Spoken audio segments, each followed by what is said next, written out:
The semiconductor industry is in uncertain times, and TSMC, the world's largest chip supplier, is feeling the impact. Facing a sharp drop in revenue, TSMC is hoping to receive subsidies through the U.S. CHIPS Act to build a new U.S. factory. With the U.S. engaged in a trade war with China, TSMC is strategically expanding beyond Taiwan, and the U.S. is offering incentives to get them to locate their advanced chip production in the U.S. However, the global chip market is weak, and traditional PCs have seen a 29% drop in shipments compared the same quarter last year. Everyone is hoping for a return to normalcy soon, but only time will tell.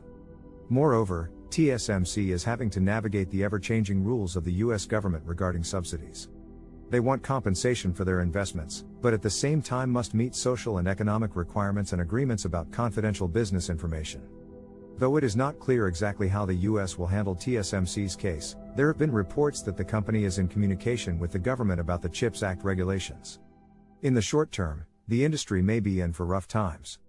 But in the long run, firms like TSMC are keystones in the technological revolutions of tomorrow. With the U.S. focusing technological investments in the U.S., they will be able to support the economy while bringing innovation to the forefront. We can only hope that the semiconductor market can start firing on all cylinders once again.